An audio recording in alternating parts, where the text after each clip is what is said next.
Apocalypse had arrived, bringing the world to a sudden and cruel end. Humanity's pinnacle of strength, the legendary 9 stars, had been utterly crushed by a terrifying force known only as the Invaders. Across a desolate, blood-soaked battlefield, the lifeless bodies of valiant warriors and grotesque monsters lay strewn together in silence, surrounded by shattered blades. Heavy gasps tore through the air as Zenon Glorious, head of the Glorious family and recognized as humanity's strongest 9-star warrior, struggled to draw breath.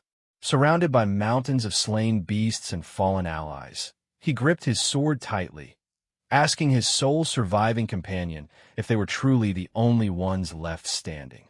Aerith Coven, the revered 9-star defensive mage, confirmed the tragic truth with a heavy heart, revealing that everyone else had perished.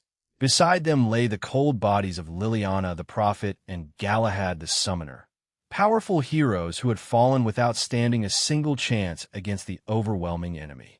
Setting his resolve, Zenon instructed Aerith to direct all of her remaining magic strictly into defensive barriers. Aerith looked at him with concern, questioning what he intended to do. Drawing his blade, Zenon declared that his purpose was obvious. He would land at least one decisive strike on the monstrosity before him. Ahead of them stood the colossal Invader, a massive shadowy titan clad in pitch-black armor, radiating a terrifying crimson aura. Aerith tried to reason with him, reminding him that even when all 9 stars fought side by side, they were unable to bring the beast down. But Zenon stood firm, asserting that overwhelming odds were no reason to surrender. Gathering every ounce of remaining strength, Zenon launched himself forward as radiant lightning enveloped his sword. He unleashed the 9th form of his holy light style, the divine light single blade, immediately followed by the 10th form, lifelight sanctification, channeling his very life force into the blade's glow. Watching from behind, Aerith marveled at the sheer magnitude of his aura, realizing he had not given up hope. Zenon soared through the air like a bolt of holy thunder, aiming straight for the Titan's chest. Seeing the incoming strike, the giant monster extended a massive, fiery hand to halt his trajectory. Unwavering, Zenon drove his lightning-infused weapon forward, slicing directly through the monster's burning grasp in a brilliant explosion of energy. The armored Titan raised its massive great sword high above its head, preparing to crush the Holy Knight with a devastating counterattack. Sensing the imminent danger, Zenon shouted Aerith's name. Responding instantly, the mage channeled her mana, assuring him that she was on it as green magical energy gathered rapidly around her staff.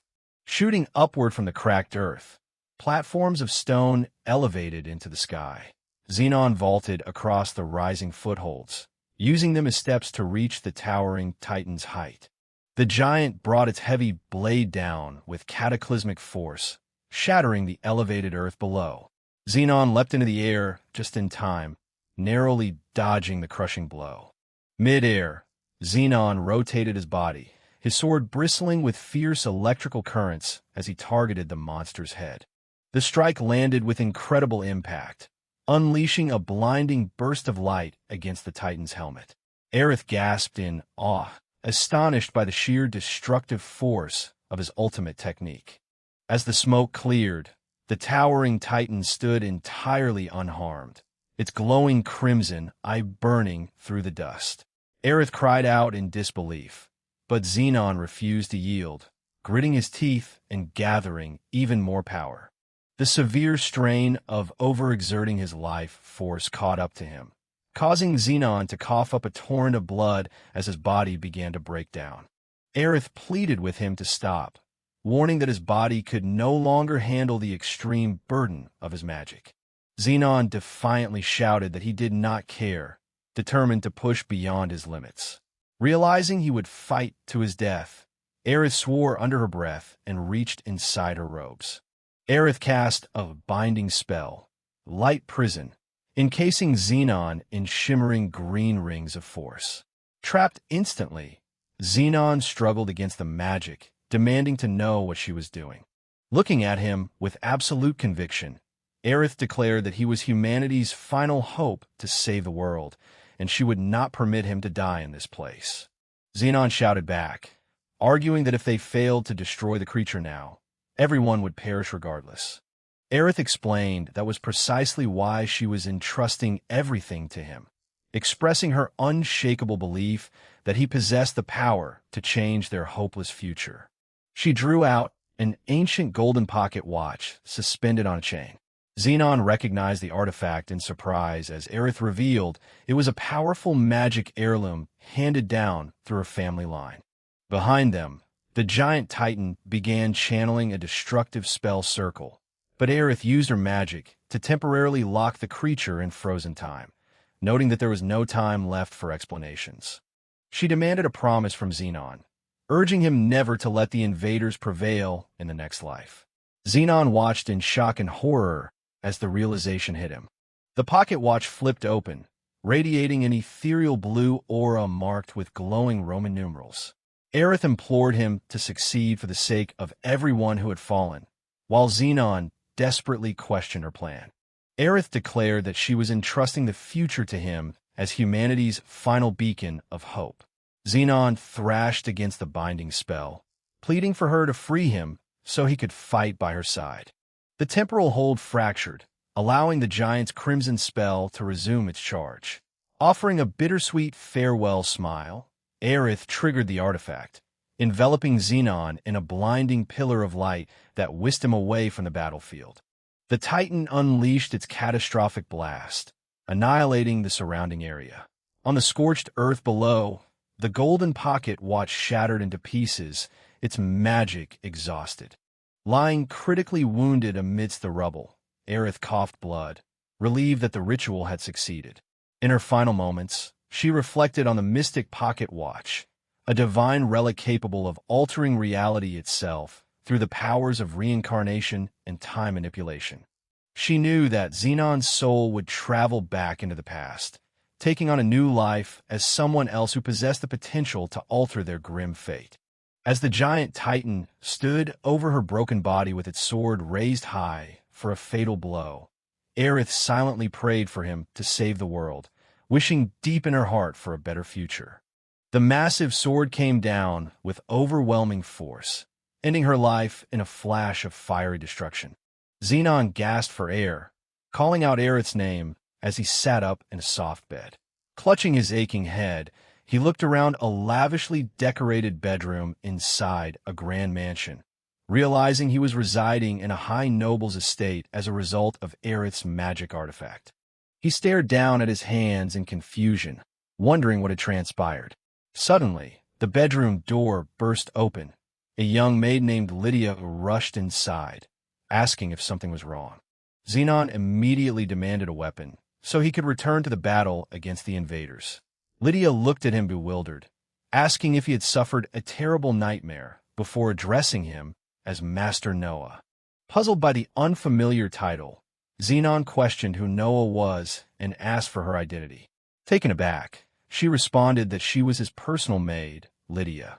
Examining his slender, uncalloused hands, cold sweat broke out on his brow as he realized the body he inhabited was not his own, leaving him to question whether he had possessed someone or been reborn.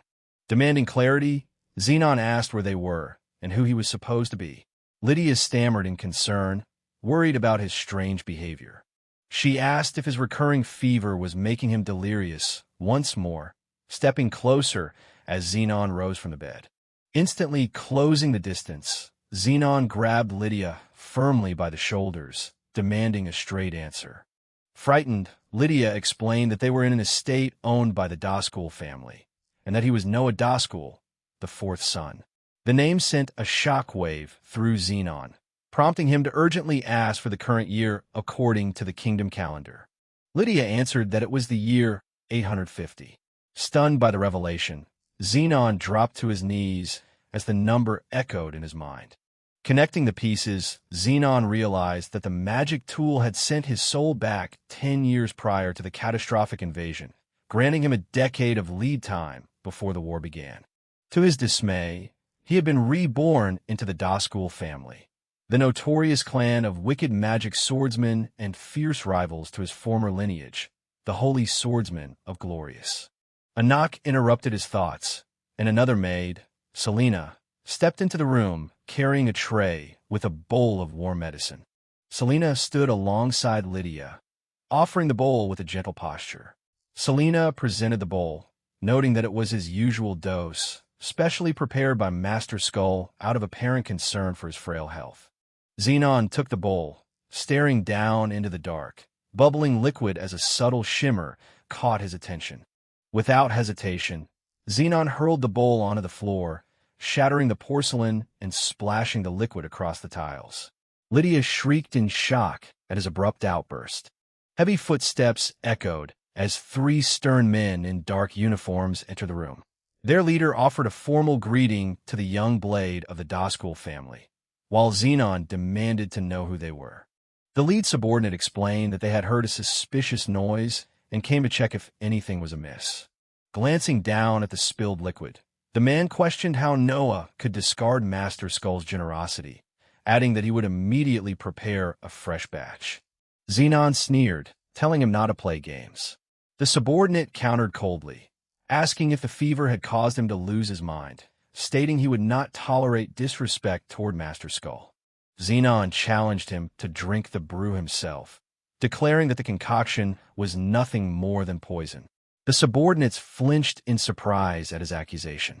Recalling his innate sensitivity as a holy swordsman, Zenon knew a holy core naturally rejected impurities. Watching the strange, foaming reaction of the liquid on the floor, he confirmed beyond doubt that the medicine was lethal. Dropping his respectful facade, the subordinate smirked maliciously, threatening to force the liquid down his throat. Zenon noted that their true intentions had finally been revealed. Zenon remarked that they were merely watchdogs sent to keep him in line. He welcomed the confrontation, eager for an opportunity to adapt to his new physical form. A sharp, confident smirk spread across Zenon's face as his purple eyes glinted with newfound resolve, declaring that he would entertain them for a moment. Stepping forward, the lead subordinate of Skull issued a direct command to the 2 men at his side, ordering them to pin Master Noah to the ground. Acknowledging the order with unified obedience, the 2 men stepped forward to corner the young noble, while the maids cowered nervously in the corner of the grand bedroom. As one of the attackers reached out to grab him, Zenon moved with practiced instinct, pivoting on his heel to deliver a sharp kick directly into the man's chest. The force of the strike launched the attacker backward, slamming him hard against the wall with a gasp of pain. The lead subordinate barked in anger, questioning what the young noble thought he was doing, while the second man swung a heavy punch toward Zenon's head, which Zenon smoothly dodged by ducking under the blow. Capitalizing on the opening, Zenon retaliated instantly, driving a powerful fist straight into the second attacker's face. Both men fell to their knees, struggling to catch their breath while their leader watched in disbelief. Standing tall over them, Zenon realized internally that although he had aimed to render them unconscious, his current body lacked the physical strength to execute a knockout blow. He reflected on how frail Noah's vessel truly was, far weaker than he had initially assumed.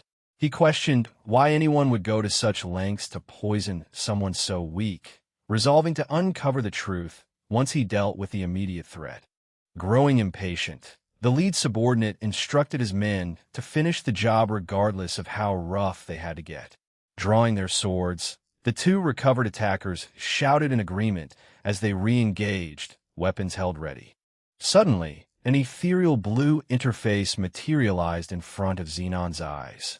As the attackers advanced, shouting for him to surrender, Zenon examined the glowing text, identifying it as an appraisal skill displaying the men's names, physical ranks, and lack of mana core development. He marveled at the presence of such an exceedingly rare ability within Noah's body. Ducking under another desperate blade sweep, Zenon pondered whether this appraisal technique was an inherent trait of his new host. He noted that both opponents possessed only novice-level swordsmanship, rendering their attacks predictable.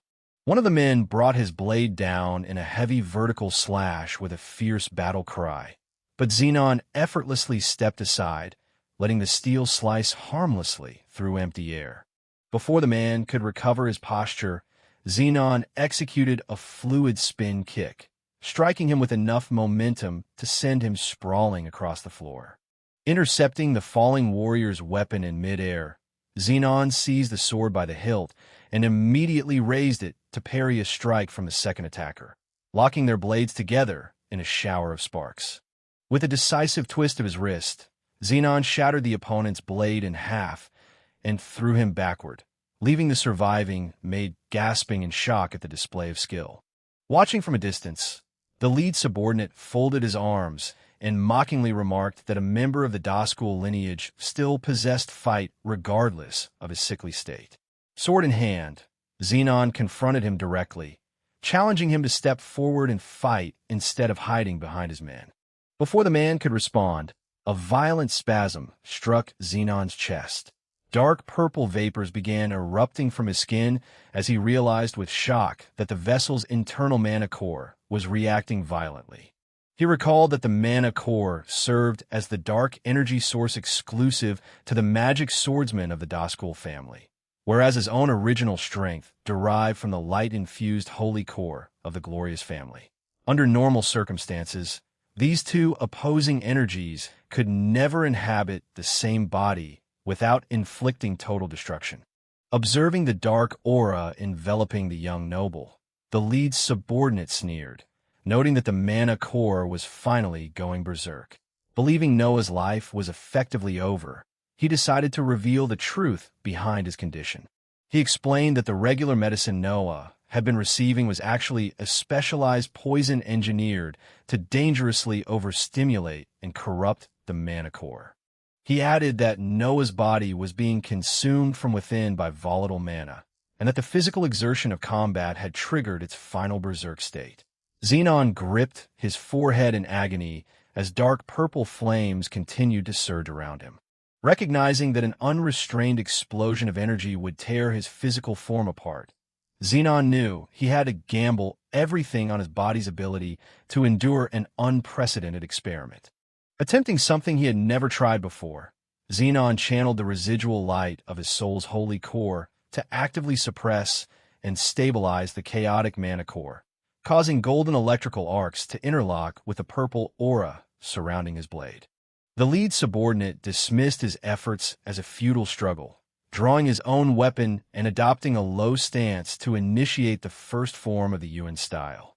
Activating his technique, Void Shift, the attacker vanished into a blinding swirl of pitch black and crimson energy, launching a high-speed assault. Despite the enemy's enhanced speed, Zenon's combat instincts remained flawless. He met the sudden strike head-on, holding his ground as their blades clashed in a brilliant flash of combined light and dark aura. Surprised that the young noble could react to his signature speed, the attacker gritted his teeth, only for Zenon to coolly question whether that was the full extent of a technique powered by a mana core. Zenon noted that the man's skill was at least superior to that of his two subordinates.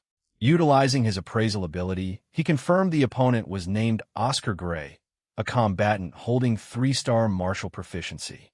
Infuriated by the critique, Oscar screamed in rage at being looked down upon. Exerting a sudden burst of physical force, Zenon repelled Oscar with a sweeping arc of golden energy, forcing him to disengage. Oscar immediately dissolved back into a trail of shadowy red mist, reappearing silently behind Zenon to deliver a lethal strike to his spine. Anticipating the ambush, Zenon spun around to block the incoming blade. As their opposing energies clashed, Zenon seized the momentum, unleashing a rapid combination of lightning-fast sword strikes. The overwhelming flurry shattered Oscar's defense, blasting him backward across the room as blood sprayed onto the tiles. Zenon paused to catch his breath, realizing that Void Shift relied on mana energy to erase physical visibility, and acknowledging that a prolonged battle would severely tax his unstable body. Struggling back to his feet, Oscar taunted Zenon, mocking his visible exhaustion and asking what had happened to his earlier confidence. Zenon smirked in response, retorting that Oscar was panicking so severely he could no longer maintain his polite, respectful disguise. Enraged by the taunt, Oscar lunged forward once more, his weapon cloaked in a thick crimson mist. Oscar released a massive wave of shadowy aura across the room, boasting that Noah would never be able to sense his next attack. As Oscar vanished into the swirling darkness, Zenon stood motionless in the center of the chamber, closing his eyes and focusing his senses entirely on tracking the displacement of energy. Emerging from the fog directly above, Oscar yelled in triumph as he brought his sword down. Zenon parried the blow perfectly, channeling a burst of fused divine and dark energy that shattered Oscar's weapon into pieces and slammed him into the stone floor with explosive impact. Slumping against the cracked wall, Oscar coughed up blood, staring at the young noble in absolute disbelief as he asked how such a counter was possible. Standing over his defeated opponent with twin flames of purple and gold flickering around him, Zenon explained that while a mana core could conceal a warrior's physical form, it could never mask their presence, adding that Oscar had fallen victim to his own overconfidence. Unable to comprehend the defeat, Oscar collapsed completely, muttering in terror about the mysterious power he had just witnessed. Zenon casually remarked that he did not fully understand the phenomenon himself yet, making it impossible to explain even if he wanted to. Reflecting internally on the miracle that had transpired, Zenon realized that during the height of the fight, the fundamental energy of his original holy core had successfully merged with the host's inherent mana core. He contemplated the profound reality of his situation. The divine power of the Glorious family and the dark energy of the Duskool family were now coexisting harmoniously within a single vessel. Looking down at his glowing hand, Zenon realized that if he could master this unprecedented dual core, he would possess the necessary strength to alter the impending doom of the world. He recalled Aerith's final sacrifice, offering a quiet, resolute smile as he realized her gift had granted him a genuine ray of hope. As the dust settled, Lydia and Selena rushed into the ruined chamber, frantically asking if Master Noah was injured and offering to summon a medical team immediately. Zenon assured them that he was unhurt, his attention suddenly drawn to the window where a small black dragon with leathered wings landed on the sill, holding a sealed parchment in its mouth. Lydia retrieved the letter, informing Zenon that it was an official summons from the current patriarch of the house, Lord Victor. Handing the sealed envelope to him, Lydia added that the letter requested his formal response regarding his participation in the upcoming succession battle. Examining the document, Zenon pondered the nature of this succession battle, realizing he needed to gather intelligence on the ritual to secure his position. Zenon turned to the maids and asked if they were familiar with the details of the succession battle. Selena immediately confirmed that they were. Selena explained that no servant residing within the Duskool estate was ignorant of the family's traditional trial. She revealed that the succession battle was a ruthless internal war designed to ensure the family maintained absolute strength, describing it fundamentally as a conflict where members fought to steal one another's mana cores. She elaborated that siblings engaged in mortal combat, with the victors forcibly absorbing the energy of the defeated until the absolute strongest emerged to claim the mantle of family head. Connecting the historical mystery, Zenon realized why records regarding the Duskool family were virtually non-existent in his past life. They had been systematically decimating their own bloodline in secret succession wars. Lydia looked at him with concern, asking if Master Noah intended to enter the violent struggle. Zenon offered a slight, mysterious smile, replying that she would learn his decision soon enough. He recalled how his former lineage, the Glorious family, had been revered by the populace as champions of justice who commanded radiant, divine holy cores. In stark contrast, the Duskool family stood at the opposite extreme, a dreaded faction feared as monsters who wielded dark energy akin to demonic power. Despite the mystery shrouding the clan, one fact was universally acknowledged. The current patriarch, Victor Duskool, was recognized as the most powerful swordsman in existence. Sometime later, Zenon stood before the massive, ornate doors of the central council chamber, arrayed in fine noble attire and determined to inspect the inner workings of the Duskool family firsthand. Maintaining a sharp and composed demeanor, he prepared to step forward and confront his new reality. Pushing open the heavy double doors, Zenon entered the high-ceilinged hall, bowing respectfully as he announced that Noah Duskool had arrived as summoned. Scanning the gathered nobles, Zenon observed his new relatives, beginning with the eldest son, Damien Duskool, an imposing warrior clad in heavy dark armor. Beside him stood the eldest daughter, Julia Duskool, a silver-haired swordswoman who evaluated him with sharp, calculating eyes. Standing nearby was the second son, Cease Duskool, a blond youth who watched the entrance with a calm, detached expression. Further down the line stood the second daughter, Eve Duskool, dressed in refined dark garments. Finally, Zenon's gaze locked onto the third son, Skull Duskool, a red-haired noble wearing a self-satisfied grin. Zenon instantly identified him as the mastermind responsible for the poison concoction. Julia stepped forward, noting that rumors of Noah's recovery appeared to be true. Zenon replied smoothly, stating that he had recently identified the precise cause of his long-standing illness. Assuming he would remain bedridden, Julia suggested he focus on resting, but Zenon firmly countered that he intended to devote his time entirely to rigorous sword training. Overhearing the statement, Skull laughed mockingly, stating that someone as weak as Noah attempting to train was a pathetic waste of time.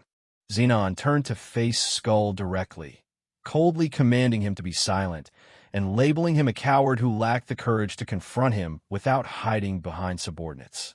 Skull gasped in shock at the sudden defiance. Before the argument could escalate, Eve intervened, commanding both of them to quiet down as the appointed hour had arrived. A herald's voice resonated through the stone hall, announcing the immediate arrival of Lord Victor. Heavy, metallic footsteps echoed across the marble floor as all the siblings immediately fell silent and stood at attention. Zenon felt an overwhelming, suffocating pressure descend over the entire room. Zenon recalled his past life, remembering how every elite warrior across the continent spoke the Patriarch's name with profound awe and dread.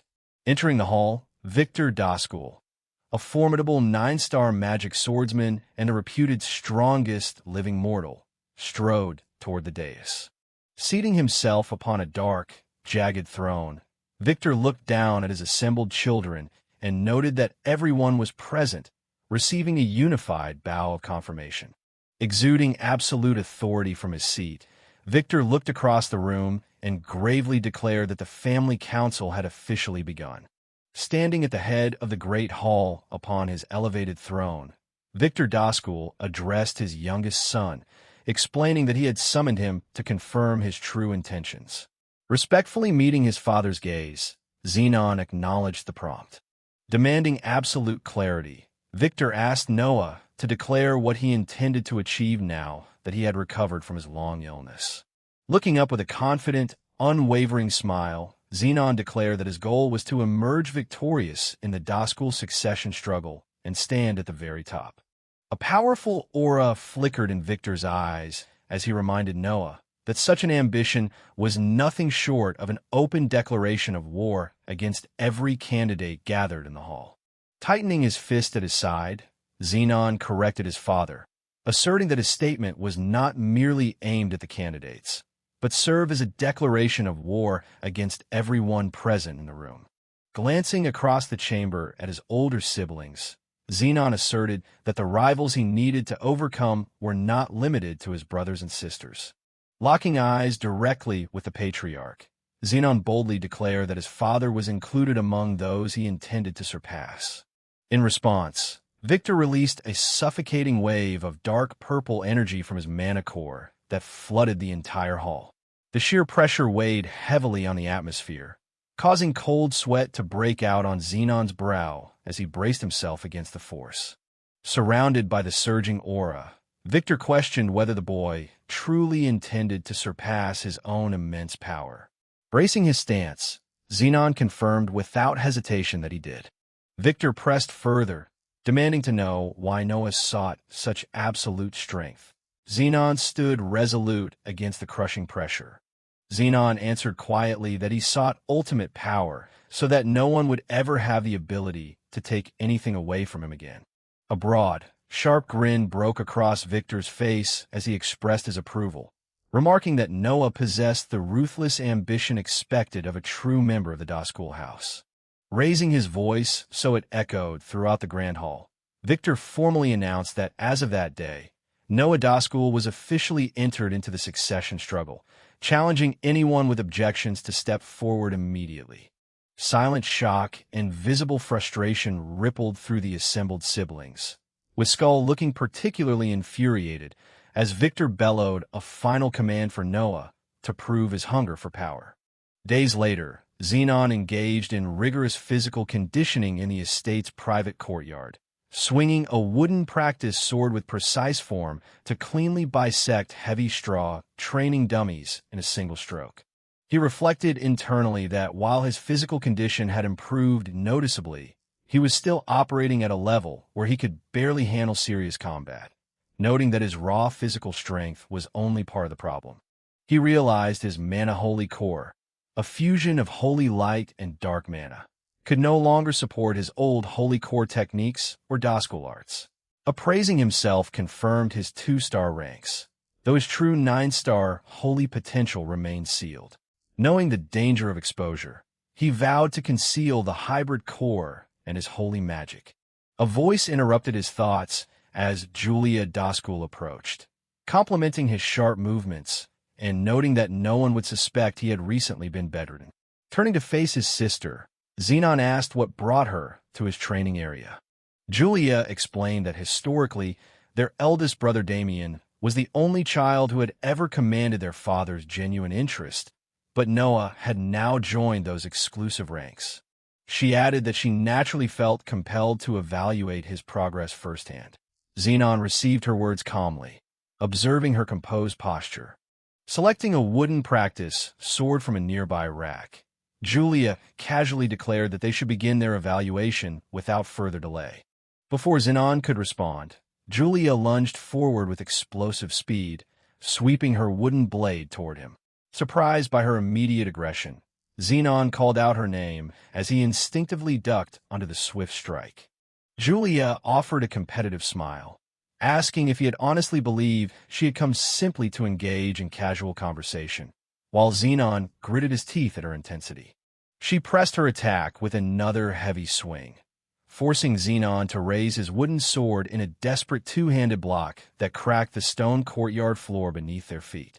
Realizing the spar offered an ideal opportunity to test a real opponent, Zenon adjusted his grip, determined to see how effectively she fought. Demonstrating superior reflexes, Julia effortlessly deflected Zenon's counterattacks before delivering a swift push that sent him sliding backward across the courtyard, though he managed to maintain his footing. Holding her weapon effortlessly, Julia remarked that while he clearly possessed raw talent, his current ability remained insufficient. She questioned whether this was the full extent of the strength that had earned their father's acknowledgement. Activating appraisal, Zenon inspected her status, discovering that Julia possessed an impressive 7-star rank across physical ability, swordsmanship, and mana core capacity. A drop of sweat rolled down Zenon's face as he recognized the vast gap between them, realizing she was already a formidable 7-star warrior. Closing the distance in a flash, Julia voiced her disappointment as she swung again. The strike arrived with blinding velocity. Struggling to react, Zenon brought his wooden sword up just in time, forcibly channeling a mixture of golden and purple energy into the wood to absorb the impact. Pushed to his absolute physical limit, Zenon realized he had no choice but to tap deeper into his latent hybrid energy. Exerting a sudden burst of power, Zenon violently redirected her weapon upward, forcing her grip loose and opening her guard. Stepping back to lock blades once more, Julia smiled in amusement, commenting that this was apparently the power of the core everyone had labeled a failure. Zenon reacted in surprise to her choice of words. She explained that rumors had long circulated claiming his mana core had been weak and defective since the day he was born. Zenon paused, processing the revelation. He realized that Noah had not been born with a weak core at all. The vessel had possessed the hybrid mana-holy core since birth. To anyone ignorant of holy magic, the conflicting energies would naturally give the illusion of a broken, useless core. A subtle smirk touched Zenon's lips as he realized that as long as Julia failed to recognize the light energy mixing with his mana, he could safely unleash a greater portion of his true compatibility without exposing his secret. Zenon declared that he would demonstrate whether he was truly a failure, fueling his blade with radiant aura. Julia's smile widened as she admitted the spar was becoming entertaining. Closing the gap, Zenon leapt into the air, bringing his practiced blade down in a heavy, energy-infused overhead strike. Before his sword could connect, Julia vanished from his line of sight, her voice echoing softly from directly behind his back. Julia asked if he truly understood the underlying purpose of the Duskool succession struggle. Looking back over his shoulder, Zenon answered that the trial existed to forcibly harvest mana cores to create a single, ultimate warrior. Satisfied with his answer, Julia tossed her wooden sword aside, declaring that his understanding made matters simple. Dark red flames erupted around her as she drew her sharp steel blade, asking why he did not simply surrender his core to her immediately. Sensing lethal intent, Zenon's hybrid aura flared wildly in response. He shouted to Selena to bring his weapon, prompting the maid to act instantly. Selena hurled his real sword across the courtyard. Catching the hilt mid-air, Zenon drew the steel just in time to intercept a crushing blow from Julia. Their opposing energies collided in an explosion of red and purple light. Zenon gritted his teeth under the heavy impact, holding his guard against her force. Pivoting smoothly on his heel, Zenon slid around her flank, positioning his blade for a swift counterstrike. Julia laughed with genuine thrill, effortlessly parrying his rapid thrusts while praising his skill and demanding that he show her even more of his power. Leaping backward to reset his stance, Zenon braced himself as Julia focused her aura, musing aloud whether he could survive her next attack. Dense, shadowy flames wrapped around Julia's blade as she initiated the first form of her Shadow Flame style, the Shadow Flame Sword Dance. Recognizing the extreme danger of the incoming technique, Zenon realized he had to reinforce his defense with every drop of energy his hybrid core could produce. Julia surged forward like a crimson meteor, while Zenon stood firm within a radiant dome of blended gold and purple aura. Their blades met in a blinding collision, releasing intense shockwaves that cracked the surrounding courtyard pavement. The resulting gale forced the maids in the distance to cover their eyes against the flying debris and pressure. Holding the blade lock at point-blank range, Zenon asked if she honestly intended to continue fighting him using only a single hand. Julia challenged him to force her to use both. Zenon suddenly shifted his weight and stepped out of the line of force, causing Julia's momentum to carry her forward into a brief imbalance.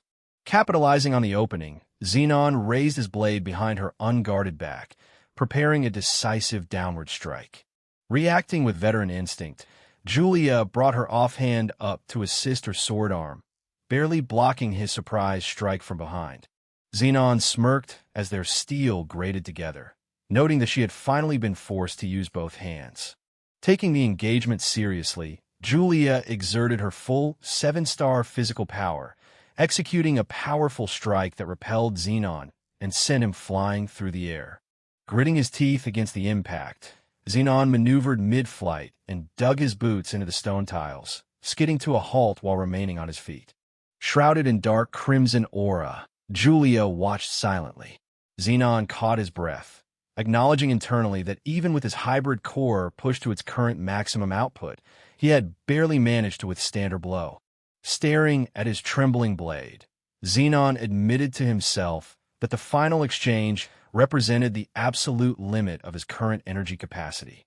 Lowering her weapon slightly, Julia asked if he understood why members of the Duskool family did not simply murder one another immediately. Zenon asked for her explanation. Julia explained that as a mana core increases in strength, its natural growth rate slows down significantly, which was why they refrained from harvesting cores while they remained undeveloped. She added that there was no value in taking a core until it had fully matured. However, she noted that because he had successfully blocked her strike and mounted a counterattack, his core might already hold sufficient value. Her eyes glowing with sinister intent, Julia remarked that if his core was truly that developed, it might actually be worth stealing right away, raising her blade to execute a lethal blow. Leaping high into the air, Julia prepared to finish him off with the 8th form of her Shadow Flame style. Before the strike could descend, a heavily armored knight, Kyle, one of Victor's personal lieutenants, intervened, shouting for her to stop as he blocked her falling blade with his heavy broadsword. Kyle shouted at Julia, warning her that any further escalation would result in Noah's actual death. Julia glared at the knight, commanding him not to interfere in a legitimate battle for cores. Kyle countered angrily, asking how she could call it a fair battle when Lord Noah's mana core was only at a 2-star rank. Julia dismissed his claim as impossible, arguing that a mere 2-star combatant could never have blocked her high-level techniques. Kyle firmly maintained that it was the truth, revealing that he had personally verified Noah's status under Lord Victor's direct orders, adding that the young noble's energy was already completely spent. Kyle pointed out that if Noah possessed a 4-star or 5-star core, he would not have reached total exhaustion so quickly. Standing nearby, Zenon panted heavily while maintaining his guard. Slowly sheathing her weapon, Julia admitted that it appeared she had misjudged his current strength. She turned to Noah, warning him to remember that her desire to claim his mana core remained entirely real. She added that once he grew stronger and his core properly matured, they would engage in a true duel, promising to finish the battle they had started. Wiping the sweat from his face, Zenon offered a confident smirk, declaring that he looked forward to the day. As Julia turned and walked away across the estate grounds, a lingering suspicion filled her thoughts regarding Noah's unusual power. She reflected that the force required to stop her attack was far beyond anything a standard 2-star core could produce. She concluded that her younger brother was deliberately concealing his true depth. A small, intrigued smile appeared on her face as she mused to herself that she hoped he continued to develop in such an unpredictable manner. Meanwhile, within a separate lavish estate, furious screams echoed through the halls as Skull Duskool smashed a glass goblet directly into his subordinate's face, shattering the crystal into pieces. Reclining on a velvet couch surrounded by panicked attendants, Skull vented his rage, demanding to know how his father could possibly favor a piece of trash like Noah. He shouted in bitter envy that even he had never received such direct recognition from the patriarch. As Skull swore that he would never accept the situation, his lead subordinate, wearing bandages from his earlier defeat, approached carefully, stating he possessed an urgent report. Leaning down, the subordinate whispered confidential information directly into Skull's ear.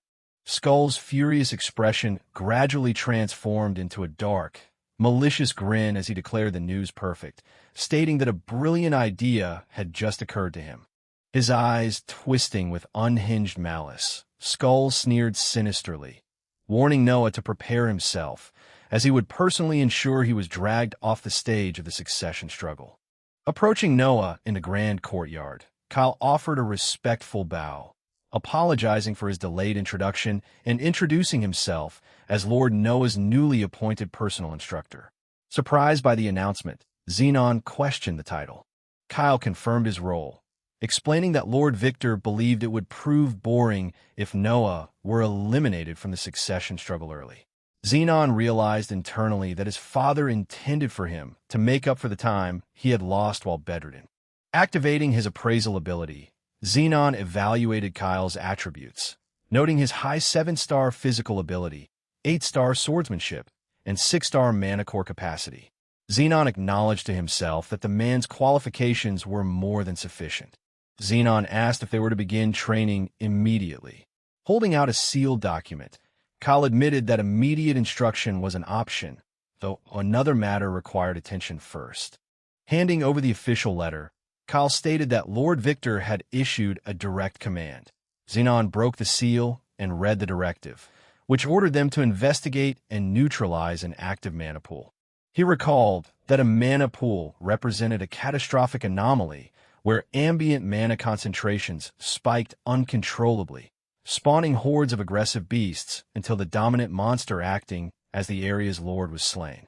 A subtle smirk touched Zenon's face as he resolved to manipulate this dangerous assignment to advance his own strategic goals. Reaching the dense forest where the anomaly originated, Kyle expertly slashed through giant spider beasts, while Zenon ordered the accompanying Duskool knights to maintain their formation and eradicate every monster in the sector. Finishing off the remaining arachnids, several knights muttered contemptuously among themselves, suggesting they ignore the weak creatures. They whispered mockingly that Noah was likely terrified due to his rumored 2-star rank, pointing out that even their own 3-star standing surpassed his. Kyle silently observed the young noble, reflecting that prioritizing the primary threat would be far more efficient than hunting minor beasts, while questioning what Lord Victor had seen in the boy. A knight's call redirected their attention to a nearby clearing, where several young, unconscious children lay scattered across the grass. Examining the group, Zenon noted their comatose state. Kyle asked for instructions, and Zenon decided that while clearing the mana pool remained their primary objective, they could not leave the children behind, commanding the squad to carry them along. The knights hoisted the unconscious children onto their backs, venturing deeper into the ancient forest where dense, purple mana fog hung heavily between the trees. Zenon noted that the ambient mana density was escalating rapidly. Kyle agreed, stating they were nearing the epicenter of the pool where the Lord Beast resided.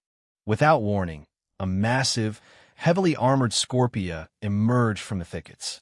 Kyle gasped in alarm, recognizing the lethal creature instantly. The colossal beast hissed menacingly as Zenon immediately ordered the knights to fall back and secure the children in a safe location. Kyle warned that the mana saturation had likely elevated the monster to an A-rank threat, noting its impenetrable shell and calling for a tactical plan. As the Scorpia raised its barbed, venomous tail, Zenon shouted a warning that an attack was imminent. The monster brought its massive stinger down with pulverizing force, shattering the earth and leaving a deep crater where the group had stood moments before. Disregarding the danger, Zenon charged directly toward the monster. Kyle warned him against the reckless advance, while the knights yelled for him to retreat, fearing a 2-star warrior would be instantly killed. As the Scorpia lunged, Zenon flared his dual purple and golden aura, gathering power into his weapon.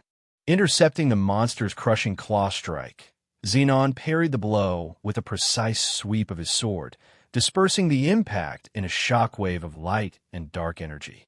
The knights stared in disbelief at the parry, while Kyle shouted an urgent warning that the creature's true lethality lay in its toxic venom. The Scorpia discharged a rapid volley of glowing green, acidic venom. Moving with fluid agility, Zenon wove through the projectile barrage, dodging every corrosive drop amidst trails of lightning. Adapting its strategy, the Scorpia fired a high-velocity crimson projectile straight from its tail stinger aimed at Zenon's chest. Zenon braced his posture and prepared his blade to deflect the threat. With a swift, upward arc of his sword, Zenon altered the projectile's trajectory, sending the energy beam sailing harmlessly into the sky. The knights gasped in awe at the feat, while Kyle marveled internally, realizing that despite Noah's reputedly weak core, his swordsmanship was extraordinary. Kyle gasped as the monster's stinger regenerated instantaneously. The Scorpia thrust its tail downward once more, but Zenon locked his blade against the stinger tip, holding the massive force at bay. Channeling dual mana holy energy into his weapon, Zenon raised his blade high, focusing his vision on the creature's armor plating. Zenon brought his sword down squarely against the Scorpia's heavy shell, but the blow bounced off the thick plating, leaving the monster completely unharmed. Gritting his teeth against the recoil, Zenon acknowledged the armor's incredible density. Kyle watched in fascination, wondering how Noah had mastered such high-level combat techniques without formal instruction. Zenon called out to Kyle, requesting his immediate assistance in the fight. Responding without hesitation, Kyle voiced his obedience. Zenon instructed Kyle to create a temporary opening for just a single second, and Kyle agreed, stepping forward to draw the beast's attention. The Scorpia redirected its focus, thrusting its deadly tail down toward the instructor. Kyle roared, bracing his broadsword against the incoming strike. Kyle absorbed the full impact of the stinger on his blade, successfully pinning the monster's main weapon to the ground. Commending Kyle's execution, Zenon vaulted off the ground, utilizing the brief window of opportunity to jump directly onto the Scorpia's back. Landing onto the Shing's shell, Zenon produced a long, venomous spider fang collected from their earlier battle and forcibly drove it like a spike into the creature's carapace. The poisonous fang pierced the outer shell, causing hairline fractures to web outward across the armor plate. Zenon struck the makeshift wedge again, driving a heavy shockwave through the monster's back that widened the cracks significantly. Leaping back down beside Kyle, Zenon landed lightly. Kyle recognized the item, asking if those were the fangs retrieved from the spider beasts killed earlier. Zenon smirked, explaining that the venom inherent to those spiders possessed a softening chemical reaction when introduced to a Scorpia's shell, prompting Kyle to realize the true strategic purpose behind their earlier hunting. Enraged by the breach in its defense, the Scorpia's multiple eyes glowed a furious crimson as it thrashed in pain. The beast summoned its magic, expanding a massive green spell array across the forest canopy above. A dense rain of acidic venom poured down from the glowing circles. Stepping in front of Noah, Kyle invoked the third form of his magic sword style. Plunging his blade into the soil, Kyle cast Demon Barrier Array, erecting a massive purple energy shield that completely repelled the toxic downpour. Observing the compromised shell through the barrier, Zenon noticed the deep fractures spreading across the monster's armor, smirking that the moment to strike had arrived. Leaping high into the air, Zenon surrounded his blade in a swirling vortex of purple and golden lightning aura. Mid-air, he lightly touched the beast's tail stinger to readjust his angle, positioning himself directly above the cracked carapace. Hovering above the Shing monster, Zenon locked his gaze onto the fractured plating below. Recalling the mechanics of Julia's high-level techniques, Zenon decided to test whether he could replicate her sword style using his dual core, initiating the Meisei style. Unleashing his light shadow sword dance, Zenon roared as he descended like a falling bolt of lightning, his weapon blazing with mixed holy and dark arcs. The strike struck the precise point of the cracked shell, cleanly slicing the giant Scorpia in half from head to tail before the creature collapsed in an explosion of fluid and shattered armor. The Duskool knights stood paralyzed in absolute shock, questioning what incredible technique they had just witnessed and how a supposed two-star warrior could execute such destructive power. Standing amid the beasts remains enveloped in lingering purple and gold aura, Zenon reflected internally that while he had successfully mimicked Julia's style, his execution still fell short of her mastery. Kyle praised the magnificent victory, and Zenon instructed him to oversee the remaining cleanup. When Kyle inquired where Noah was going, Zenon offered a subtle smile, replying that he had personal business to attend to. Walking alone into the deeper, untamed woods, Zenon reflected that during this era, the true origin of mana pools remained a complete mystery to scholars. However, he possessed the future knowledge that mana pools were invariably generated by powerful magic relics, drawing in ambient mana. He approached an ancient, towering tree that emitted a faint blue glow from within its trunk. Slicing open the ancient wood with his sword, Zenon extracted a glowing, cursed silver ring hidden inside, holding the artifact up with a satisfied smile. Suddenly, agonized screams echoed from the direction of their forward camp. Zenon's expression hardened as he immediately sprinted back toward the source of the noise. Arriving at the clearing, Zenon was shocked to find the rescued children writhing on the ground in agony, their bodies enveloped in an unnatural, swirling dark blue aura. A panicking knight rushed up to Lord Noah, shouting that a massive emergency had erupted as he pointed toward the treeline. Emerging from the shadowy forest was a vast horde of frenzied monsters, including ogres, giant arachnids, scorpions, and dire wolves, completely encircling their position. Surrounded on all sides within the darkened forest clearing, the Duskool squad found themselves encircled by a massive horde of frenzied monsters, including armored scorpions, giant arachnids, dire wolves, and towering ogres. An ogre swung its spiked club down toward Zenon's unguarded back, but Kyle rushed across the field, shouting for Lord Noah as he positioned himself to intercept the blow. Plunging his broadsword upward, Kyle blocked the heavy weapon with a shower of sparks. Zenon thanked his instructor for the timely save, asking him to continue buying time while he addressed the root of the crisis. Crouching beside the gasping children on the grass, Zenon examined the metallic collars wrapped around their necks. He identified the artifacts internally as the Chalice of Mana Absorption, a notorious device that forcibly extracted a target's mana to fuel external magic. Recalling that this cruel artifact was a primary reason the Duskool family was reviled as monsters in his past life. Hacking through an advancing wave of beasts, Kyle shouted to Noah, warning him that the squad could not hold their defense much longer against such overwhelming numbers.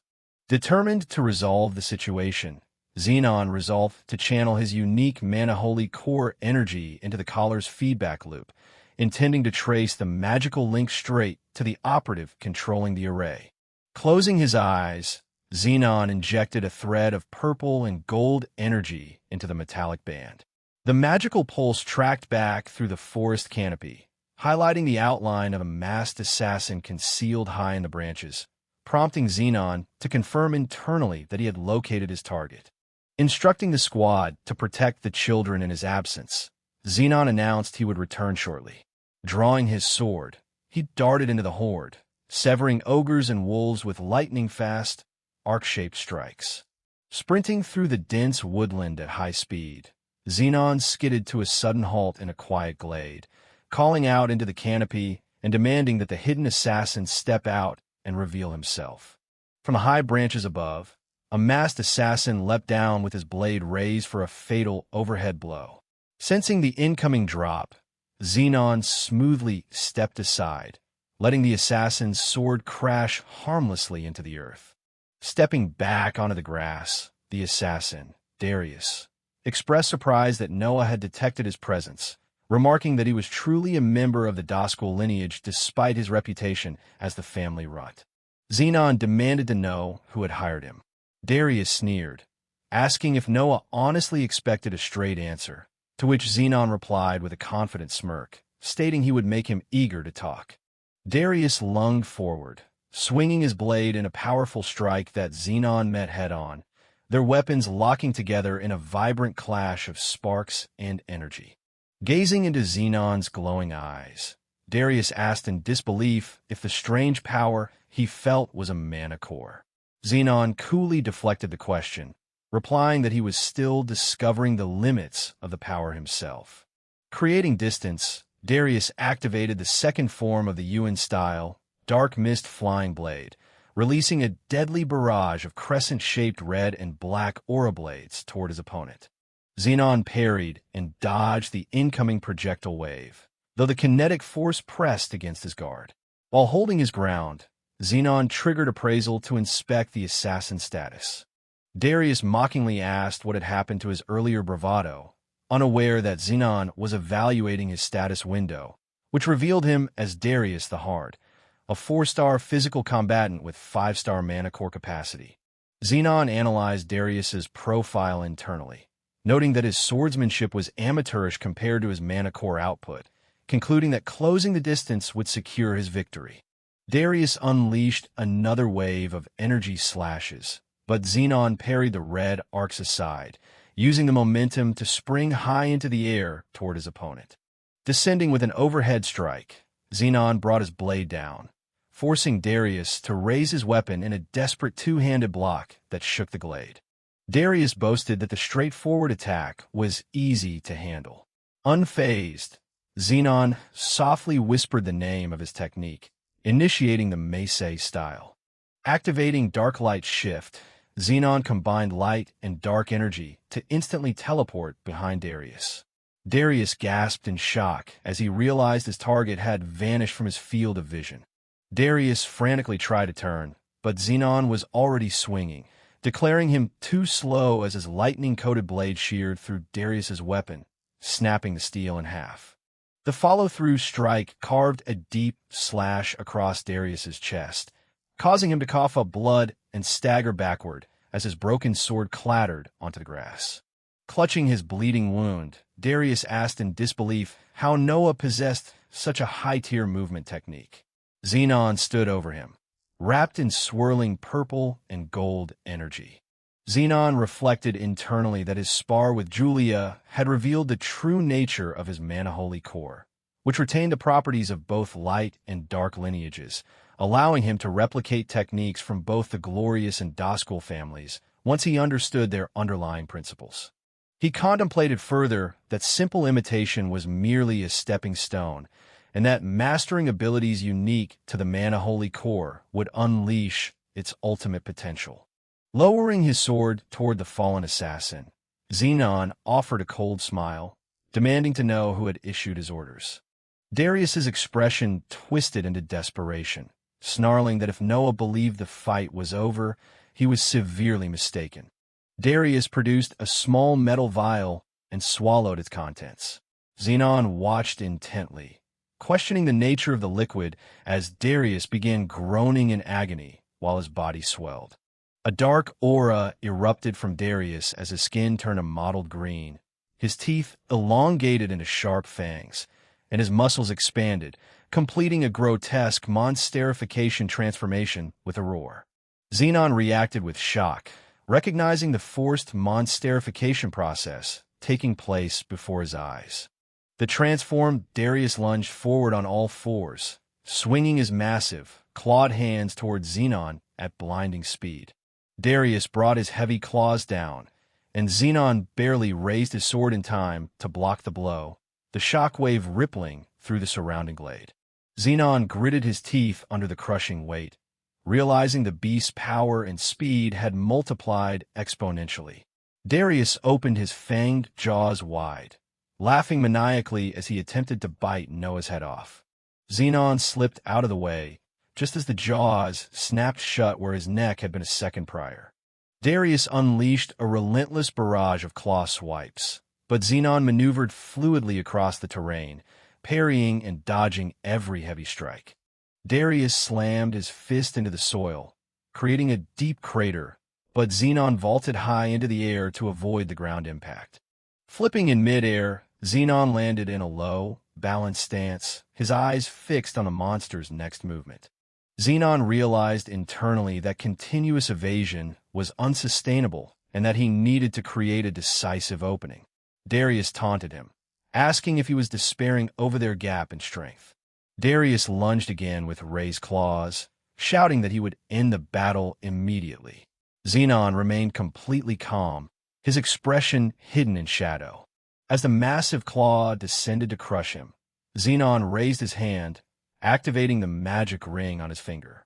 The ring of absolute buffer generated a hexagonal shield of force that completely absorbed the impact, releasing a counter-shock wave that launched the monsterized Darius high into the air. With Darius suspended helpless in midair, Zenon smiled, channeling full hybrid power into his blade as he realized he could now replicate the ultimate techniques of his previous life. Vaulting high into the sky above his airborne opponent, Zenon assumed a high stance, invoking the magic holy style.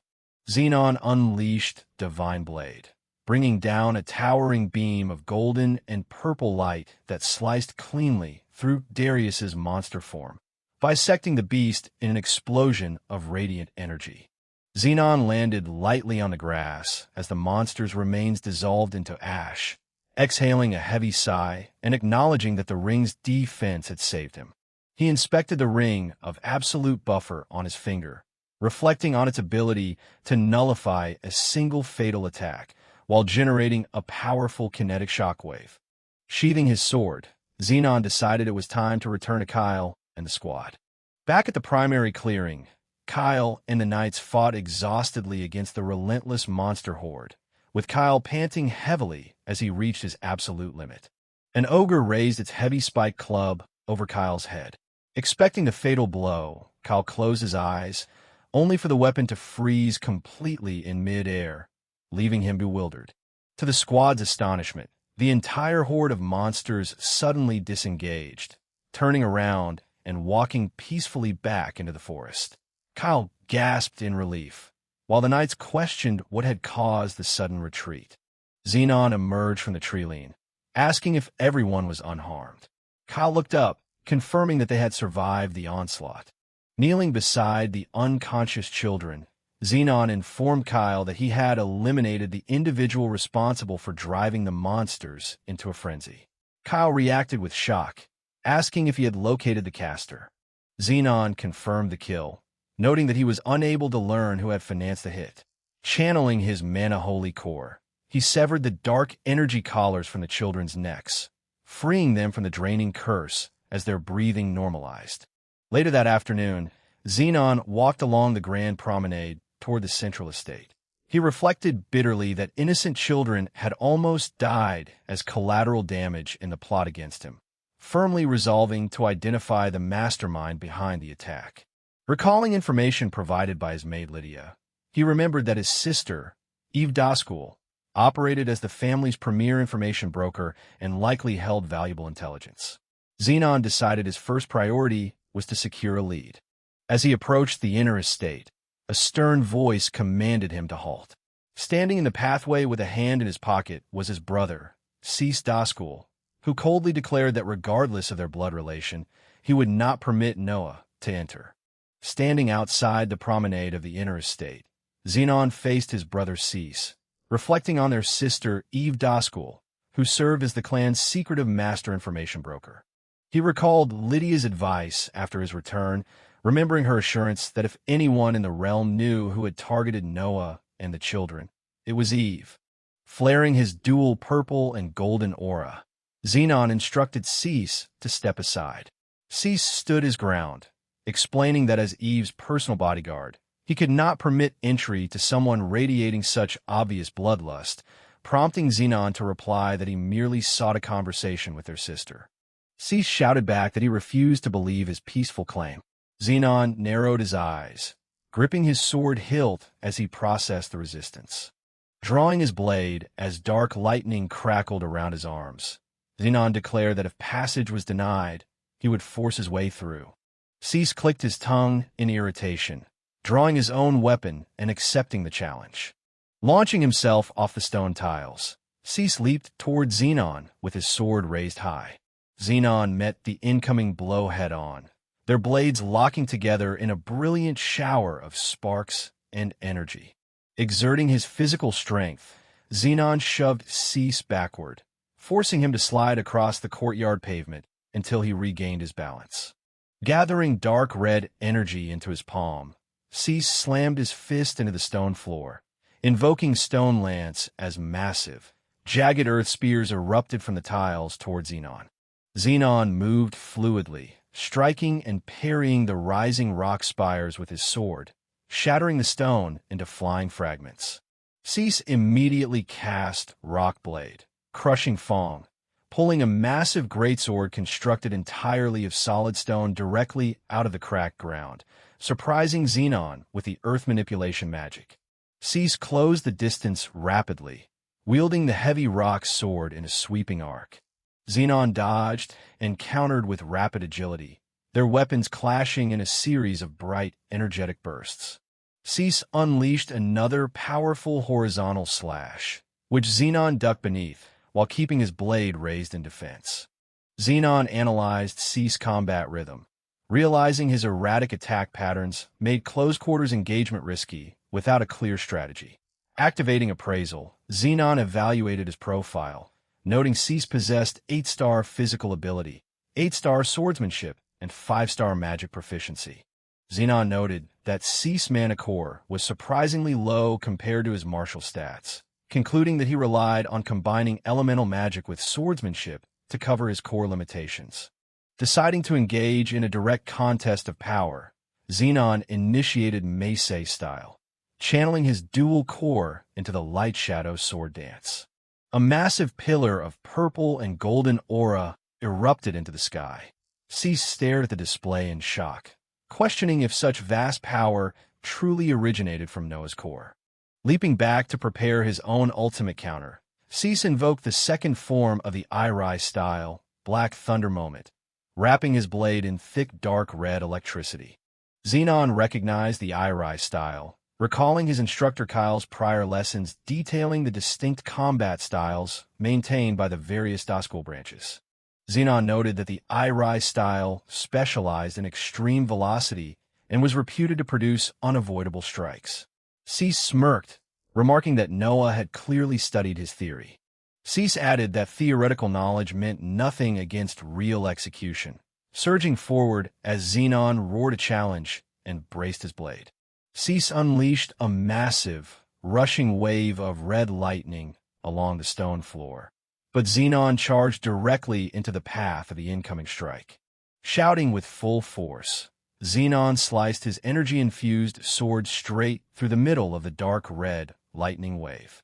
A massive explosion of light and force erupted at the point of impact, tearing up the surrounding pavement. As the smoke cleared, Zenon held his stance, though dark red residual sparks recoiled across his arms, forcing a gasp of pain from his throat. Zenon noted that even his light shadow sword dance had been unable to fully neutralize the strike. He realized internally that mere imitation of other family styles held clear limits, recognizing that every copied technique he had used was inherently flawed. He understood he needed to quickly develop original techniques tailored specifically to his mana-holy core, though he wondered where to begin. Before the fight could resume, Eve's voice echoed from the estate entrance, commanding them both to stop immediately. Cease instantly lowered his sword, while Eve stepped into view dressed in dark noble attire. Moments later inside Eve's private lounge, Eve sat quietly sipping tea on a sofa while Cease stood guard behind her and Zenon sat opposite, with Eve asking for the underlying reason behind their duel. Cease explained that Noah had been radiating intense bloodlust, making it impossible for him to ignore the threat in his capacity as her bodyguard. Zenon questioned why a member of the main family was serving as a mere guard. Eve answered calmly that she was not personally inclined toward martial combat. Cease added that Eve was not an active participant in the succession battle anyway, before Eve turned her gaze to Zenon, asking directly if he sought information regarding who had hired the assassins. Zenon asked in surprise how she had known his exact motive. Eve offered a subtle smile, replying that very little occurred within the realm without her knowledge. Eve remarked that while she was willing to assist her younger brother, the information came with a price. Zenon anticipated her demand, asking what task she required of him. Eve asked if he was familiar with the Infinite Library, catching Zenon off guard. Zenon reflected on the Infinite Library, a colossal, uncharted subterranean labyrinth surrounding the scholarly city of Arcanum, known to house ancient, lost wisdom while harboring increasingly dangerous beasts in its deeper levels. Eve stated her condition, requesting that he navigate the labyrinth and retrieve a specific ancient text known as the Book of Yuan. Zenon recognized the title immediately, remembering that in his past life, the Book of Yuan had revolutionized global magic theory and saved countless lives during the war against the Invaders. He realized that securing the book earlier in this timeline could fundamentally alter the future. Zenon accepted her terms, agreeing to retrieve the volume. The two shook hands, with Eve confirming that their bargain was struck. Sometime later, Zenon traveled by carriage alongside Lydia and Selena, arriving at the grand city of Arcanum, dominated by its towering library spires. Walking through the stone streets, Zenon contemplated the labyrinth's reputation, noting that its layout was so treacherous that those who lost their way never returned. He realized that navigating the depths to find the Book of Yuan would require hiring an experienced local guide, turning down an alleyway to begin his search. Meanwhile, back inside the lounge of the Duskool estate, Eve sat alone enjoying her tea when her butler entered, announcing a new visitor. Skull Duskool stepped into the room with a malicious smirk, declaring that he had several questions regarding Noah. Eve lowered her teacup, meeting his gaze with a cold, silent stare. Eve Duskool sat in her private lounge, enjoying her tea as Skull Duskool reclined on the sofa opposite her, with Eve observing that a visit from him was a rare occurrence. Skull offered a casual smirk, replying that he was hoping to request her assistance. Ganking around the lounge, Skull casually inquired if their brother Cease was absent. Eve lowered her teacup slightly, explaining that Cease was currently fulfilling an urgent assignment issued directly by their father. Skull's expression shifted into a dark, self-satisfied grin as he noted that her statement implied she was left entirely unprotected. Eve remained utterly unbothered, calmly sipping her tea while asserting that her personal subordinates were more than capable. Inquiring about the purpose of his visit, Eve asked what specific intelligence he sought regarding Noah. Skull chuckled, praising her ability to see directly through his intentions. Skull explained that despite having only recently awakened from his long coma, Noah already possessed enough strength to exchange blows with their sister Julia, declaring that he wanted to discover the hidden secret behind that sudden power. Eve countered calmly, reminding him that even his favorite assassin had failed to defeat Noah. Skull conceded her point, admitting she was exceptionally well-informed. Placing her cup onto the table, Eve firmly declined his request, explaining that she was strictly forbidden from providing intelligence that could alter the outcome of the succession war. She reflected internally that favoring any single candidate would immediately turn the remaining siblings against her, reinforcing her absolute policy of strict neutrality. Skull's gaze turned menacing as he asked if she was refusing to cooperate. Eve met his glare coldly, questioning whether he truly possessed a price capable of tempting her to risk her position. A dark smile broke across Skull's face as a shadow loomed over her, quietly warning that she would discover the cost soon enough. Across the realm in the scholarly city of Arcanum, dominated by its massive library spire, Zenon walked through the crowded stone avenues until he reached a quiet shop front. Pushing open the heavy wooden door, Zenon stepped into a dimly lit shop filled with display racks and ancient texts, reflecting internally that the familiar surroundings brought back memories. Emerging from a back room, the shopkeeper, Osrek Harves, announced that the establishment was currently closed for business. Zenon clarified that he was not visiting to purchase magical wares, but rather to hire Osrek personally as a navigator for the Infinite Library. Osrek immediately refused, stating he no longer accepted guide contracts. Zenon pressed further, pointing out that Osrek possessed greater knowledge of the library's treacherous paths than anyone else in the city. Osrek let out a bitter, mocking laugh, scoffing at the claim that he was the best guide available. Zenon pondered his hostile reaction, knowing from his past life that Osrek was not a man to casually reject a guide assignment, wondering why someone who loved the library would refuse to enter it. Zenon asked directly if a specific reason lay behind his refusal to accept guide work. Osrek slammed his fist onto the wooden counter in frustration, shouting that his personal troubles were beyond the ability of a young noble like Noah to resolve. Pausing to compose himself, Osrek slumped over the counter with a heavy sigh, offering a brief apology for his outburst and admitting he was extremely on edge. The shop doorbell chimed as Julia Duskool stepped inside, greeting Noah with a composed smile and asking if he had been well. Zenon reacted in genuine surprise at her appearance. Julia casually explained that she had spotted him while fulfilling an assignment and decided to follow him. Zenon felt a drop of sweat roll down his neck, wondering internally if her actions were better described as stalking. Recognizing her lineage, Osrek gasped in shock, asking if she was truly the renowned Julia Duskool, which she calmly confirmed. Osrek approached Noah, resting a heavy hand on his shoulder as he addressed him. Zenon corrected his address, introducing himself as Noah Duskool. Re-evaluating the situation, Osrek abruptly changed his mind, announcing he would accept the guide contract on the single condition that Julia accompanied the expedition. Zenon noted the sudden reversal, confirming his suspicion that a deeper problem motivated Osrek's change of heart as the shopkeeper gestured for them to follow him into the living quarters. Inside the back room, a woman lay comatose on a bed. Osrek sat at her side, explaining that a month prior, a high-level monster in the labyrinth had placed a fatal curse on his wife, locking her in an endless sleep that would eventually kill her.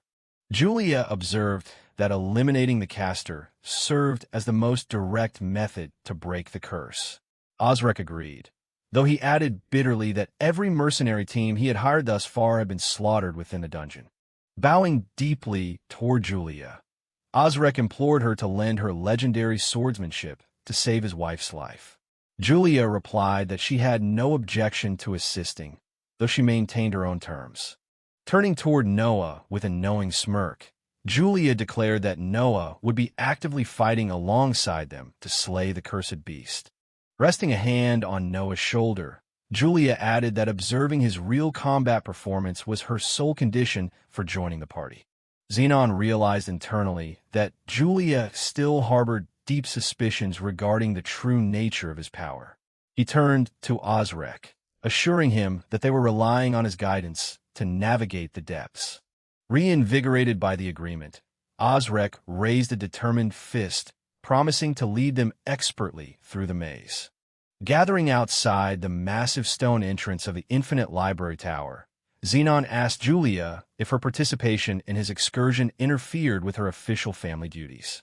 Julia dismissed his concern, stating her schedule was fine, while emphasizing that her primary interest lay in uncovering his hidden power. Recalling their prior duel, she reflected internally that blocking his strike had felt distinctly different from countering a standard mana core, as though an entirely alien energy had repelled her blade. Julia looked at him with a smirk, promising to discover his secret within the labyrinth, while Zenon acknowledged internally that someone of her martial caliber would naturally sense the anomaly in his hybrid energy. Osrek arrived carrying a massive expedition pack over his shoulders, calling out to apologize for the delay and urging them to begin the descent. Entering the library's administrative hall, Osrek approached the registration desk, officially registering their party of 3 for entry.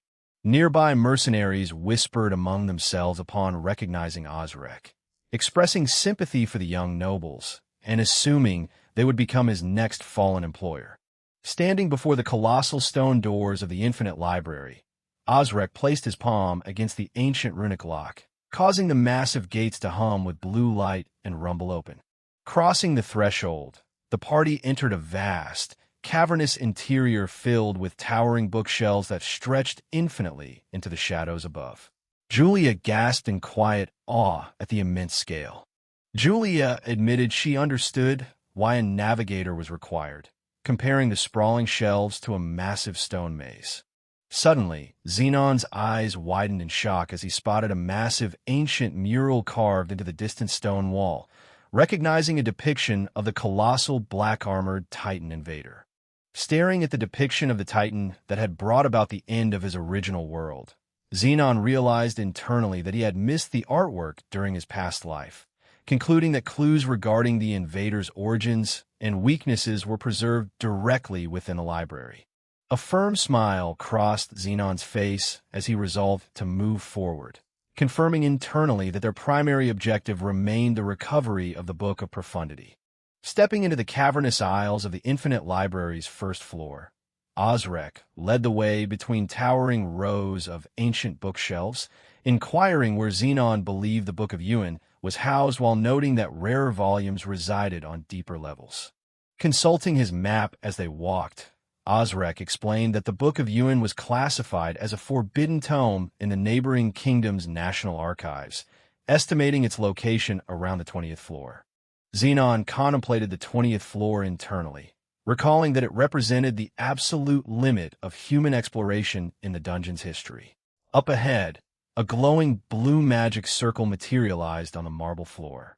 As the party approached the array, a squad of hulking ogre warriors clad in armor and armed with heavy axes materialized directly out of the light. Zenon observed the newly spawned beasts calmly.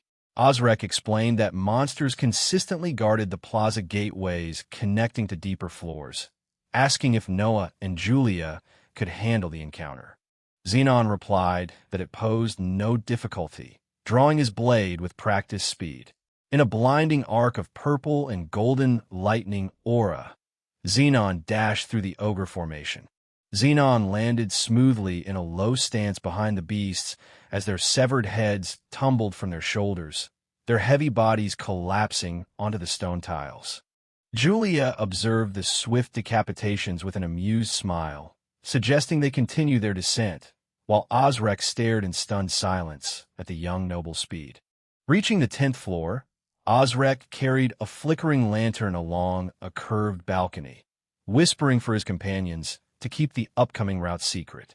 Approaching a specific bookshelf, Osrek pulled a concealed lever book, causing a section of the library wall to slide open and reveal a hidden passage. Explaining that the path served as a shortcut, Osrek led them into a secret chamber housing a large teleportation circle. The three stepped onto the glowing array together as magical light enveloped them. A blinding flash transported the party across multiple levels. As the light faded, Zenon asked for their current location, and Osrek confirmed they had bypassed several floors to arrive just before the 20th floor plaza. Julia walked forward with an eager expression, noting that the floor's guardian monster awaited them just ahead.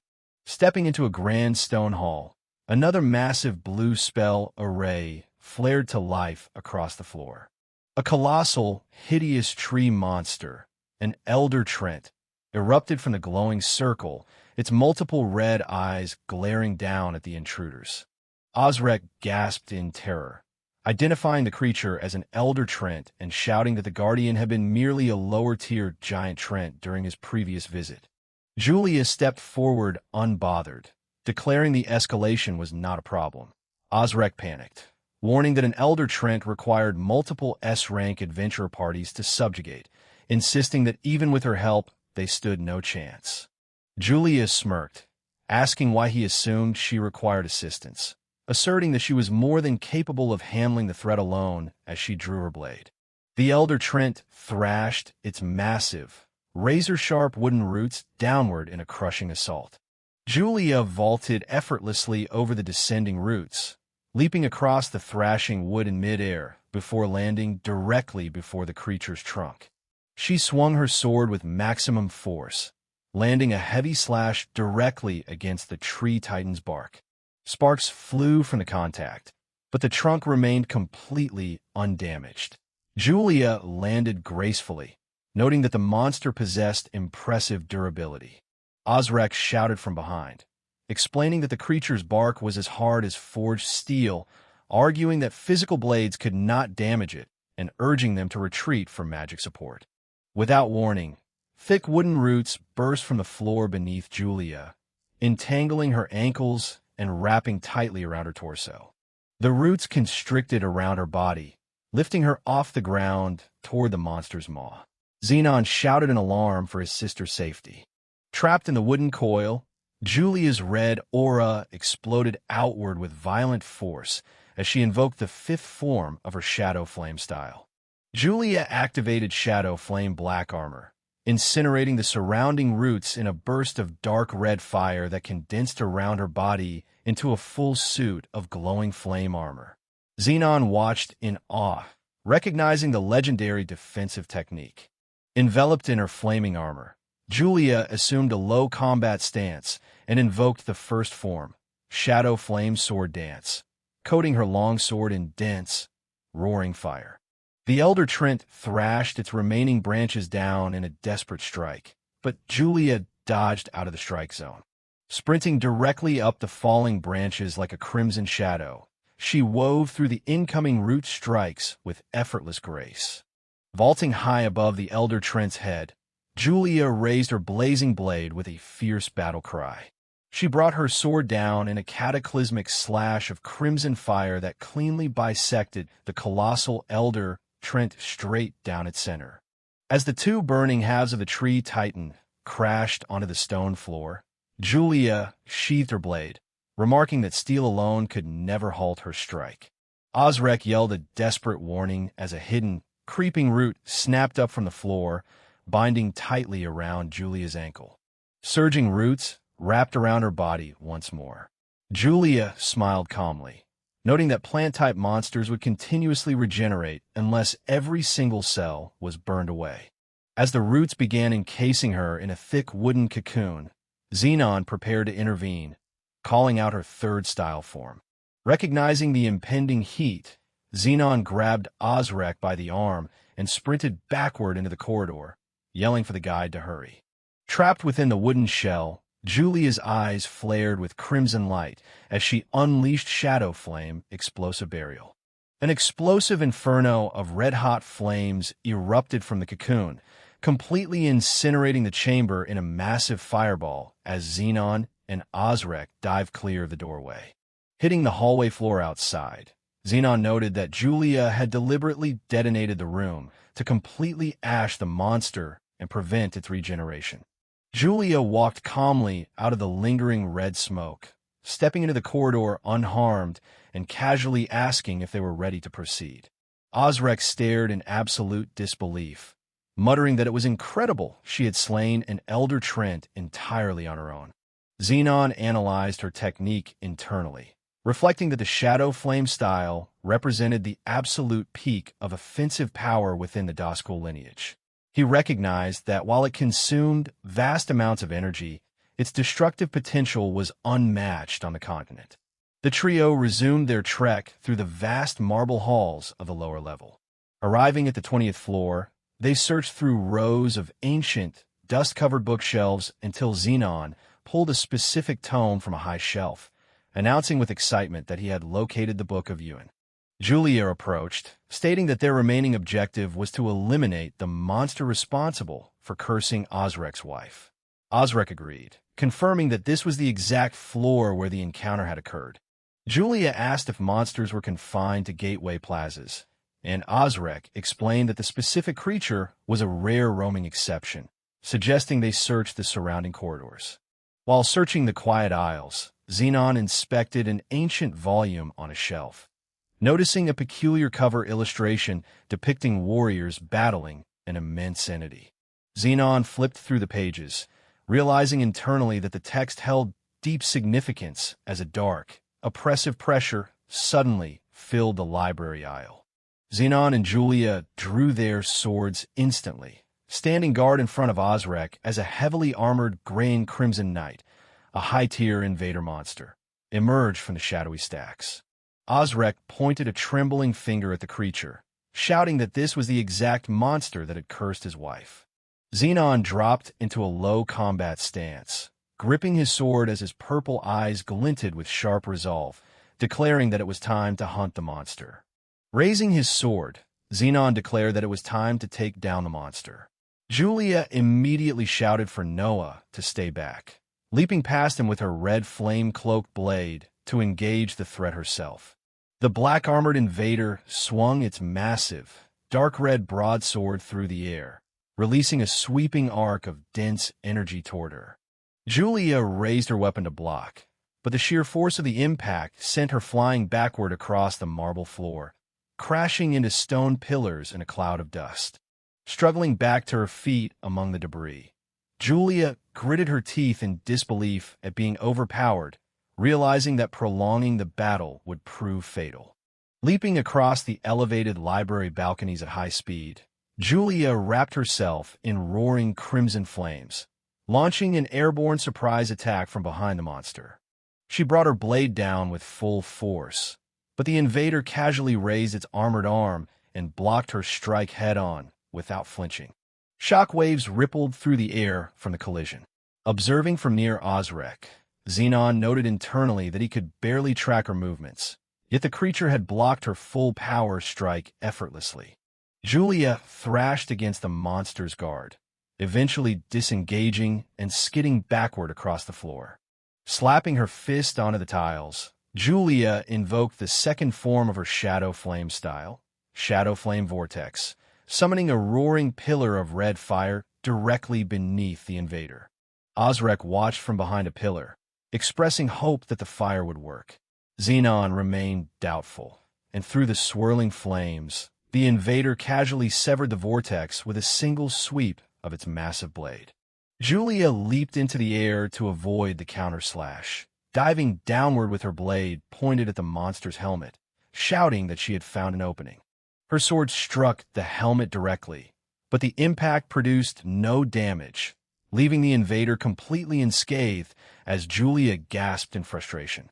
Executing a swift counterstrike, the invader knocked Julia through the air, sending her sliding across the stone tiles as she cursed her inability to pierce its armor. Julia recognized internally that even the full offensive power of her Shadow Flame style could not leave a single scratch on the creature's plating. The invader opened its grotesque helmet maw, emitting a toxic green aura. Julia clutched her shoulder in shock, realizing a dark curse was spreading down her arm. The invader discharged a massive, destructive beam of green energy directly toward her position. Zenon dashed forward at lightning speed, grabbing Julia and pulling her out of the blast path just as the green beam obliterated the stone structures behind them. The blast destroyed a massive library tower, sending rubble raining down. Zenon asked Julia if she could still fight, and she confirmed she could, though she warned him to avoid the monster's cursed hands. Julia explained that physical contact with its limbs would inflict a severe curse, noting that her compromised arm prevented her from generating maximum power for a killing blow. Zenon looked at her calmly, stating he had a favor to request. Julia looked at him in confusion as he asked if she could execute her high-level flame attack once more. Julia commented with a dry smile that asking her to repeat the technique that had nearly cost her life was harsh. However, she agreed to the plan, declaring that she would sever the monster's hands first. Together, both siblings surged forward in a synchronized dual assault. The invader thrashed its massive broadsword toward them in a broad sweep. Julia activated her Shadow Flame Sword Dance, while Zenon invoked the Meisei-style Light Shadow Sword Dance. Both of their full-power energy slashes struck the invader simultaneously, creating a cataclysmic explosion of crimson and golden-purple fire. Julia and Zenon landed side by side as the dust swirled around them, maintaining their guard. As the smoke cleared, the invader emerged from the flames, injured, but still standing tall and roaring in fury as Julia called it a true monster. The invader brought its broadsword down toward Julia once again. Julia leaped out of the way, prompting the monster to instantly redirect its swing toward Zenon. Zenon raised his blade to parry, struggling under the overwhelming kinetic force as golden-purple sparks erupted from his sword. Julia shouted for him to fall back, invoking the Iron Style's second form to send a wave of fire toward the beast. The invader easily destroyed the flames and opened its maw to fire another green beam at point-blank range, prompting Julia to scream his name in terror. Facing the charged energy beam, Zenon closed his eyes and assumed a deep stance, invoking Meisei-style bipolar single blade. Zenon lunged forward, thrusting his sword directly toward the creature's mouth, but the invader caught the glowing blade between its teeth, locking his weapon in place. Trapped in a stalemate, the monster's jaws clamped down on the steel as dark energy crackled between them. Zenon gritted his teeth, realizing his position was critical, until Julia suddenly unleashed a shadow flame vortex that engulfed the monster in a column of fire. Landing nearby, Julia remarked to Noah that they were now even for his earlier save. Zenon reflected internally that his strongest technique had failed to pierce the armor, and Julia's core was nearly exhausted, questioning if retreat was their only option. Suddenly, a second invader emerged from the shadows. Zenon and Julia reacted in shock at the arrival of a second Titan. Suddenly, an ethereal, divine voice echoed in Zenon's mindscape, criticizing his technique as clumsy and unbalanced, though noting that his dual powers were successfully fusing. Recognizing the voice, Zenon observed a glowing golden sphere of light in his consciousness. Zenon demanded to know the entity's identity and location. The voice revealed that Zenon was the first successor to the Divine Authority Core in centuries. The voice added that it would be problematic if he died here, offering a hint to finish the battle in a single strike by revealing the true name of his technique. Back in real time, Julia shouted in panic, asking Noah what he was doing as he stood motionless before the advancing invader. A glowing system interface materialized before Zenon, confirming his awakening as a successor and unlocking the Divine Authority Core system. Zenon's blade erupted in a blinding, godlike, golden-purple lightning aura as he invoked Divine Authority Style, second form. Zenon unleashed Dual Heaven Render, sending a massive, legendary wave of golden-purple divine energy tearing across the hall, striking both invader monsters simultaneously with cataclysmic force. Zenon smiled in realization, acknowledging the true potential of his hybrid core. Surrounded by a blazing vortex of golden divine aura, Zenon gripped his sword firmly, declaring that the monsters had enjoyed their fun long enough and that he was about to repay them twofold. Standing in the center of the vast library hall, Zenon raised his sword as 6 radiant tendrils of golden light erupted around him, preparing to unleash his newly awakened power just as the system registered his acceptance. The ancient voice echoed in his consciousness, remarking that the succession of the divine core had succeeded. A blinding surge of golden light enveloped Zenon, coalescing into a towering, radiant spirit before him. The golden warrior manifested beside Zenon in a burst of divine lightning. In response to Zenon's query regarding his identity, the spirit introduced himself as Zekus Varmut, the previous inheritor of the divine core. Zenon asked if the divine core referred to his current hybrid energy.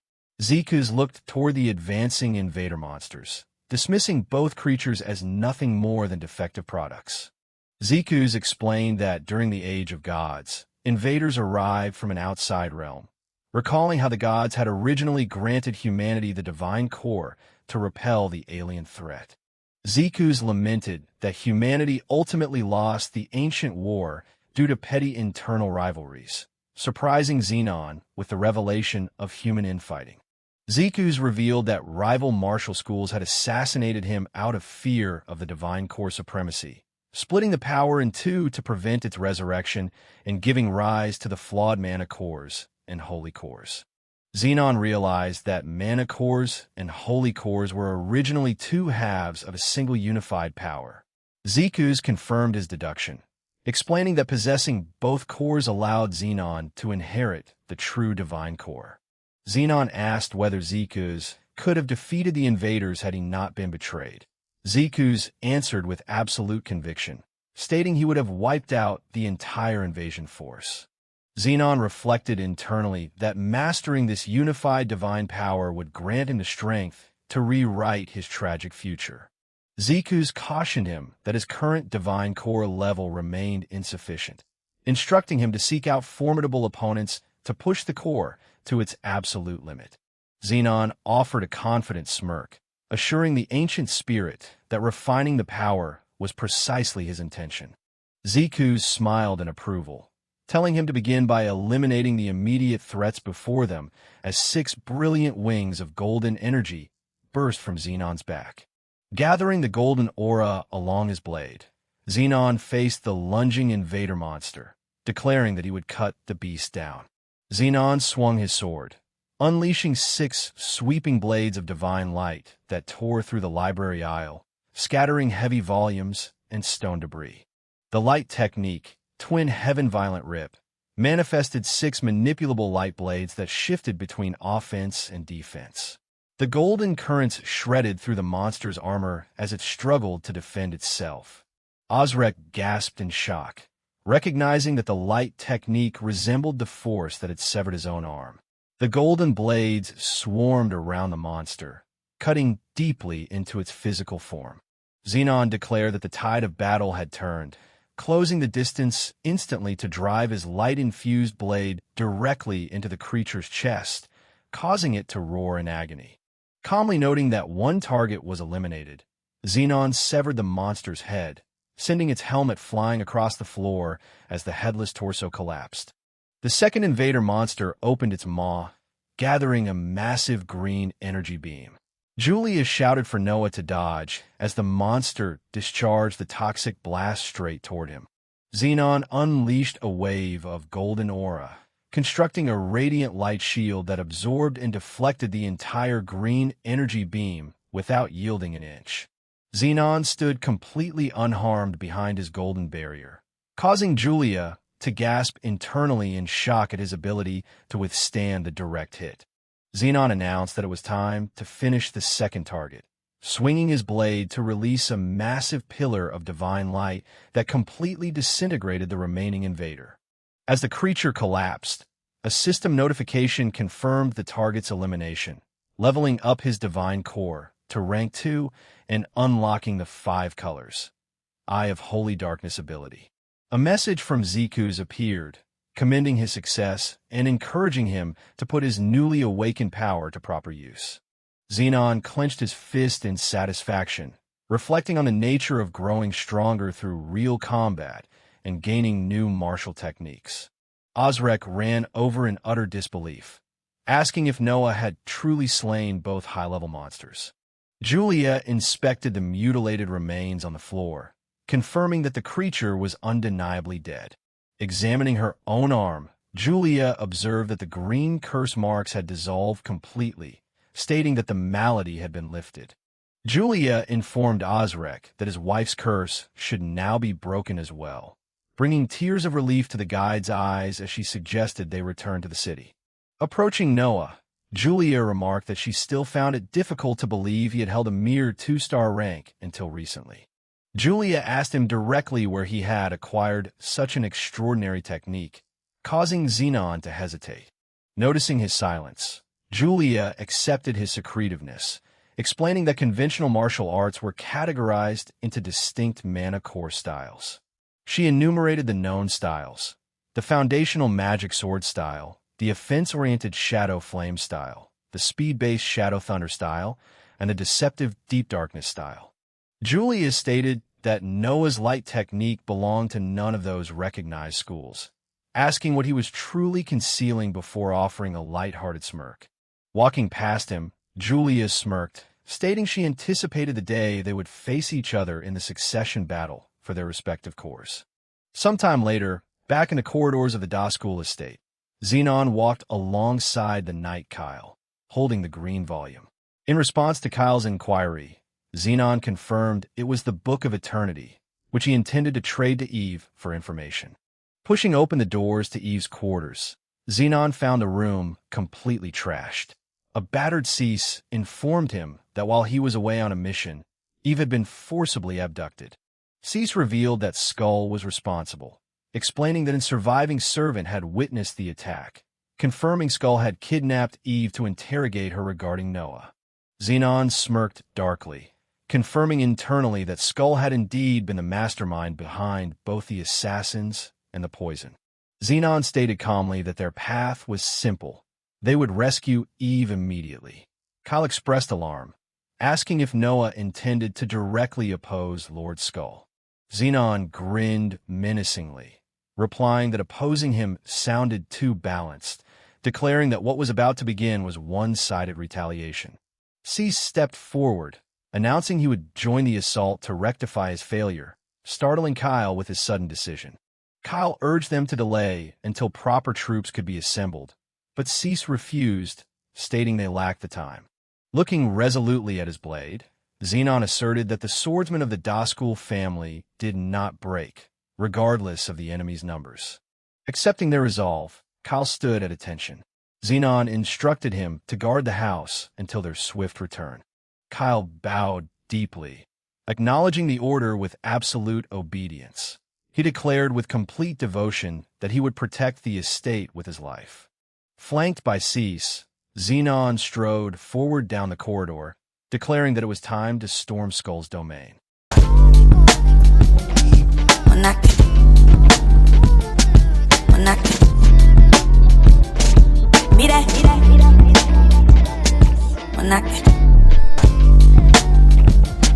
Monaco.